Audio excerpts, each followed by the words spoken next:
Welcome everyone to Real Estate with Gwen Price, and I'm happy to have with me today Trina Tallon, a mortgage agent with Neighbourhood Dominion Lending, and it's our monthly market update.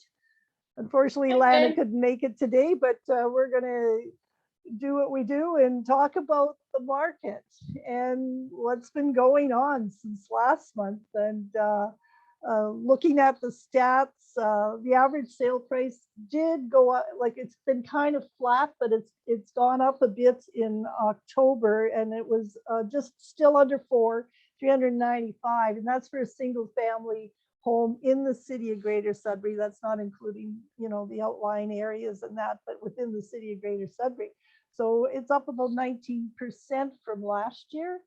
Everything is up. The number of listings was up. The number of sales was up 22% from last year. So there's still lots of activity, and the craziest price range is the 200 and something, the 300 and something. And I think that's partly the first time buyers are panicking. We were talking about that briefly, and they're trying to get their foot in the market. And so when listings come up in that price range, there's lots of activity. Well, and let's talk about that price range for just a second. And my comment on that is, for people who are looking to buy in that $200,000 to $300,000 price range, buy the house before you buy the car. Absolutely. I just talked about that this morning. A car, your best investment is real estate. It appreciates. A vehicle. Okay, I drive a Kia. I'm not driving a Mercedes. I'm not driving any, because to me, I'd rather put my money into real estate. It appreciates. A car depreciates, and plus it throws off your whole credit score when you're trying to buy a house. Well, the mentality is, and this is very societal, where people will get a job and they have been driving a car that's only worth a few $1,000s typically, right? And they get their first full-time job, or they get a job where they start making all kinds of money, whatever the situation is. But they want to buy a house, and they're saving their down payment. Vehicles don't require a down payment. The ratio for income to the debt for a vehicle is in like 160%. The ratio for income to debt to buy a house is 44%. It's a huge difference. Yeah. So what happens is folks go and they get all excited, have a new job, and they can go and buy a vehicle that's worth $40,000, $50,000, $60,000 on a salary that's $50,000 to $60,000 a year type of thing. Well, that completely kiboshes them being able to buy a house. Yeah. That's over $200,000 in that area. Yeah. So buy the house, save your down payment, keep driving the car that is a little bit of a clunker. Who cares? Get your house so you can get the garage and the driveway to park your new car in. Buy it after. It makes a difference of like purchasing power of anywhere from $50,000 to $70,000. And right now that's important, because we're still experiencing multiple offers, and properties are, sometimes, some properties maybe are not going as high over, but there's lots of times they're going $75,000, $100,000 over list price. So, and it's hard. It's very hard. And everybody thinks the realtors are all happy right now. We're making money hand over fist.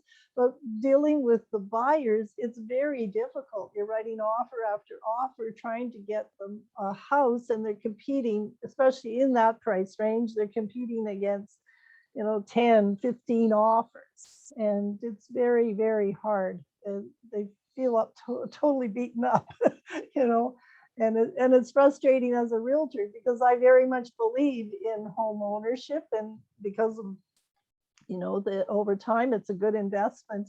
And to try to get your foot in their door, right now you're competing up against a lot of other people.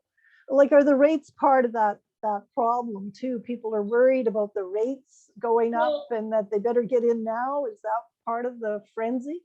So I have conversation about rate every single solitary day, multiple times a day. Yeah. I'm a huge fan of the variable rate over fixed rate. And right now, if you put less than 20% down, you're looking at a variable rate of like 1.4, 1.45%, that type of range. Yeah. When you're looking at the 5-year fixed rate, you are looking at about 2.59 right now. That's a huge spread. Yeah. So your biggest amount of interest that you pay on a mortgage is within your first few years, right? And then as every month goes by, you see that less to interest, more to principal type of thing. Mm-hmm. So even though the Bank of Canada and the economists and like the Bank of Canada is not saying that it's going to increase the prime rate next year, it keeps responding to what economists are asking. Are you going to do it? Are you going to do it? So they keep coming back and saying, we don't know what we're doing. We depends on the economy, like, because that prime rate, that variable rate is based off of, affects every type of lending. So if you walk into a bank and you say, I need a loan for to consolidate debt, or I need a loan to buy a boat, they look at the prime rate and then they plus it. Even though it's a fixed rate loan, it's still based on what that prime rate is. And all of your lines of credit are based on prime, secured and unsecured. Credit card interest rates, even though they're set and they will fluctuate, because a credit card company can decide to increase your rate if they're not making enough of their profit, which is based on their borrowing power of the money, blah, blah, blah. Yeah. You can tell I've had coffee this morning, huh? So excited. I'm very passionate this morning about rates. Well, the good thing is that even though variable will go up, fixed will do this with it. Typically, it's very, very rare that we see the fixed rate being below the variable. There was a small period of time at the beginning of 2020 when COVID hit, when that happened. But now that we have such a huge difference in the rate, even if the prime rate goes up by 1%, you're still below what your fixed rate would have been. And you can lock into fixed at any time. And the biggest reason why I push variable, not because those should be enough, but I'll go back and say it again. Over 68% of Canadians break their mortgage in their 5-year term. I have a client right now that has a $250,000 mortgage with a bank. They have 3 years left on it. Their penalty is $14,000. Yeah, significant. If they had gone variable, it'd be less than $2,000. Because you're signing a contract with the bank that you're going to lock into that rate for 5 years with them. People do it. They split up. They want to do renovations. I've been seeing a ton of people pulling equity to invest in the markets. Really? Wow. Bitcoins too, or I keep hearing about them. I don't know. I don't know very much about the cryptocurrency. It's kind of one of those things where you hear it's either winning big or losing big. Well, it's gambling. A lot of this is gambling, right? You're gambling, house prices. You're gambling on the rates. There's a lot of it, but at least like I feel like part of the whole COVID thing was that a house is a tangible asset, right? You can feel it, you can touch it, you can live in it. Whereas a lot of those other types of investments they're out there somewhere, right? It's hard to grasp some of those types of investments, but over time, home ownership, I think I keep hearing all the time from my buyers, I'm going to wait till the prices crash. I'm going to wait till the prices drop. Well, that would be quite unusual. And I haven't seen that in a very, very long time. Over time, they go up. They might stabilize in the next little while, but they're for them to drop, I think that would have to take a crisis of some sort. And I don't see that. Sudbury's pretty stable, and it has been for quite a while in terms of, our economy and our pricing and that sort of thing. It's not like it was years ago, but it's still an affordable place. And I think that's still attractive to out-of-town investors, but also local people, like I say, there's a lot of first time buyers trying to get in the market because we're still under 400. And I know that's a lot of money, and we throw around those figures like we're talking like $4 and it's 400,000, but you could be in Toronto where it's 1 point something million or 2 million in certain, and it's a totally different thing. You can still buy a single family home here under 400,000. I think if you went and took a look at our podcast from this time last year, because every podcast we have this conversation about what's going to go on with housing prices. And this time last year, we thought there was we were having this exact conversation. Yeah. People saying, waiting for housing prices to go down, waiting for the bubble to burst. Here's the issue. Yeah. Canada, we are across the country, we are short on housing. Yep. By thousands upon thousands of shortages on housing. And, people are saying to me, because I have a client who's a builder and he builds these 4-unit buildings and with garages and all this kind of stuff, and getting top dollar on rents. And people are saying to me, like, how's he able to get this amount of money? And I said, well, there are no houses. Yeah, exactly. You have to live somewhere. And I know that's a dilemma too for some seniors wanting to sell their house. And I always tell them when I meet, please find out where you're going to go, because put your name on the list. If it's going to take a while, your house will sell, but get started on that process because there's a shortage of rentals for sure. So you can't just sell your house and have no destination, especially as a senior, right? So luckily in the last little while, some of the seniors I've dealt with have been able to find apartments, but you're talking 2,000 and up in rent. And that's, you hope that you have a lot of equity coming out of your house to be able to afford that over the, however number of years you've got left. And, sure.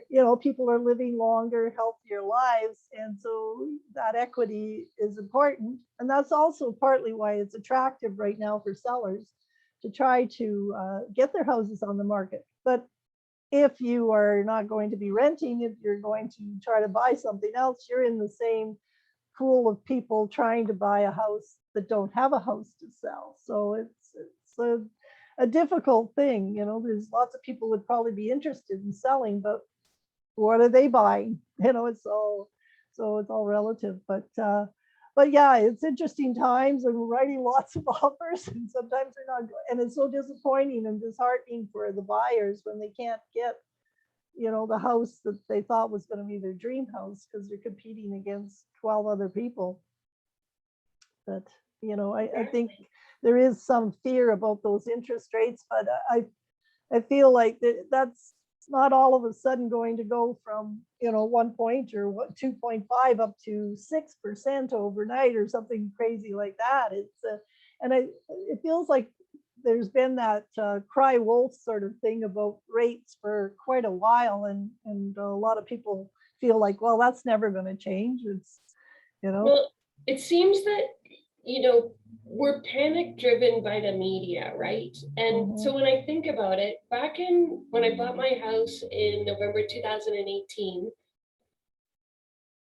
we put more than 20% down, and for me, my 5-year fixed rate was 3.39, and that was a deal because it was for me, from my lender. Yeah. So really, putting things into perspective, rates fluctuate a little bit, but as soon as they start moving, going from 1.99 to 2.29, 2.29, the media is going bananas in pajamas. Yeah. And it's not that big a deal. Yeah, especially when it's something spread over time, right? Yeah. That's a question I had. Somebody had mentioned to me that they heard about 40-year mortgages. It's American. That's what I thought. Yeah, I had not heard that. I should qualify that a little bit. In the alternative lending space, which are you and I've talked about this before, the B lenders, on exception, maybe 40-year amortization. Oh, wow. It's like a big exception. Yeah. The max they like to go to is 35 years. And that's alternative lending where the rates are higher and Right. there's a fee and things like that. But for them, they're fine with it because it's short term. You're in like 1, 2, or 3 year terms. That's Yeah. supposed to be the plan, and then get Yeah. you back to into the A world kind of Yeah. thing. Yeah. But the banks themselves are like 25-year max for less than 20% down. Well, I should qualify that. Could be higher down, but qualifying within a benchmark. And then up to 30 years, really. Yeah. Yeah, that's what I thought. It was probably American because they do have a different set of rules down there. Well, that's why they get themselves into a little bit of trouble too, right? Yeah, a little bit. Eh?